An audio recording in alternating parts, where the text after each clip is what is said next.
आज समाज के अंदर आज जगह जगह ये संविधान बचाओ संकल्प सम्मेलन करने का कारण क्या हुआ, अनिल यादव जी ने बड़ा विस्तार से बताया। आप देखिए वो आपके सामने होता जा रहा है।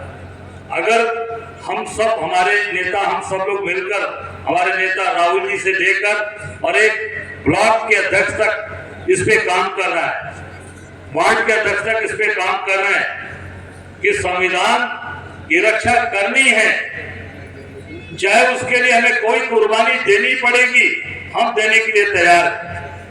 पर संविधान के हिसाब से ये देश चलेगा, संविधान के हिसाब से ये समाज के अंदर काम होगा, कार्यपालिका, न्यायपालिका, विधायिका, और जो सबसे बड़ा स्तंभ है हमारा पत्रकारिता, जो अपनी पूरी पारदर्शिता के साथ इस समाज को बताएगा और समाज को जागरूक करेगा। आज उसे समय आ गया है बचाने का।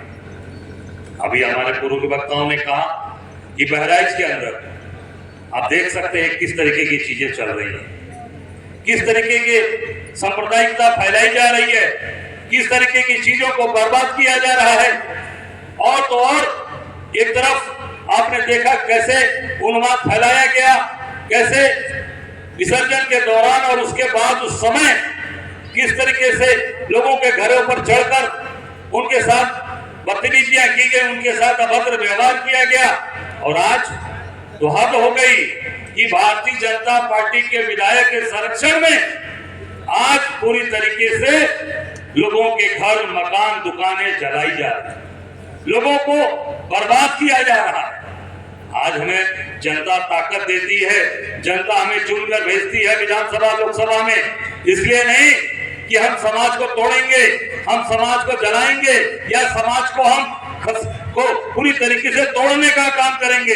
हमारा काम होता है जब हम शपथ लेते हैं, मैं 5-5 बार विधायक रहा हूं, मंत्री रहा हूं, एक बार शपथ लेते हैं तो शपथ में ये बात आती है कि हम समाज को एकजुट रखेंगे, छुड़ रखेंगे, उनको साथ लेकर चलेंगे।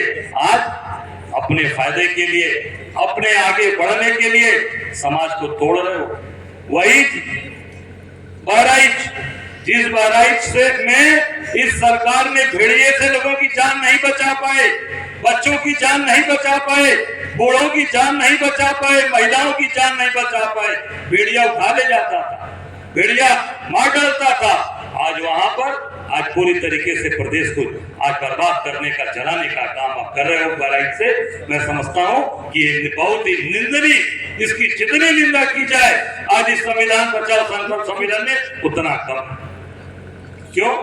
क्योंकि एक तरफ हम सब लोग बचाने पे काम कर रहे हैं, हम सब लोग आज सब लोग जुटे हो, गांव-गांव से हमारी बहनें बड़ी संख्या में बैठी हैं, हमारे भाई, हमारे साथी, हमारे वरिष्ठ लोग बैठे हैं, पत्रकार साथी, हम एक तरफ बचाने की बात कर रहे हैं। हमारा ये 6वां कार्यक्रम है, ऐसे 5 कार्यक्रम हो गए हमारे, ये 6वां कार्यक्रम, आगे भी 4 कार्यक्रम और होने हैं, और आगे लगातार राहुल जी ने भी 2-2 कार्यक्रम किया है, और आगे भी कार्यक्रम चलेंगे संविधान को बचाने के लिए। और आज निश्चित तौर से आज ये स्थिति हो गई, एक तरफ संविधान को तोड़ने का काम, इस संविधान के द्वारा जो हमें ताकत दी गई है उसको आज जलाने का काम, और एक तरफ कांग्रेस संविधान को बचाने के लिए आप सबको यहाँ आप सबसे करबद्ध प्रार्थना कर रही है, अपने एक-एक कार्यकर्ता, एक-एक साथी, प्रधान, जनप्रतिनिधि, सभी लोगों से इस संविधान की रक्षा करने के लिए कांग्रेस का एक कार्यकर्ता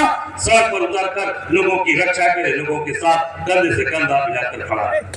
आपने देखा ये चुनाव का दौर, पिछला लोकसभा का आपने देखा कि जिस तरीके से लोकसभा के चुनाव में सरकार ने धांधली किया, बेईमानी की, और अभी आपने देखा हरियाणा के अंदर किस तरीके का जो परिणाम आपने सोचा था उसके विपरीत, इसलिए कि पूरी तरीके से सरकार ने बेईमानी कराने का काम किया।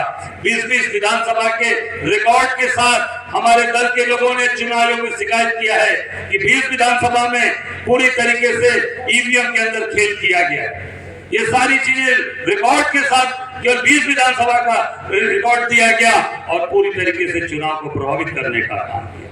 मैं समझता हूं कि ये पूरी तरीके से संवैधानिक जो चीजें हैं हमारे, चाहे चुनाव आयोग हो, चाहे वो कार्यपालिका हो, आज आप देखिए कार्यपालिका इनकी कठपुतली बन गई। मैं कभी अधिकारी को देख रहा था, IPS अधिकारी को, जो ADG लॉ एंड ऑर्डर है, वो हाथ में पिस्टल लेके दौड़ रहा है, एक हाथ में चश्मा, एक हाथ में पिस्टल। आप ही लोगों ने मुझे वीडियो भेजा। अब सोचिए ये क्या माहौल बनाना चाहते हैं। इस तरीके से कानून व्यवस्था सुधरेगी?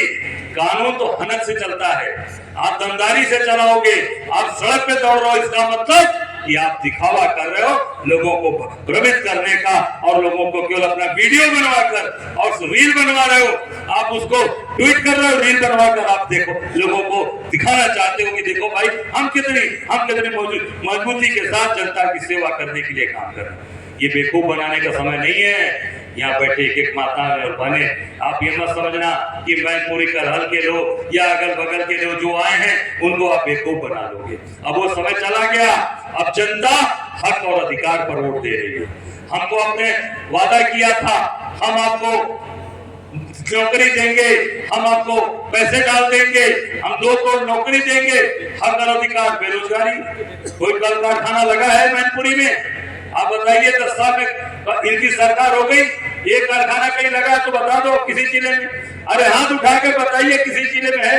मीडिया के लोग जरा उधर भी देख लीजिए, देखिए कारखाना कहीं नहीं। कहीं में महंगाई माताएं बहने बैठी है, घर चलाती है। महंगाई का क्या हाल है?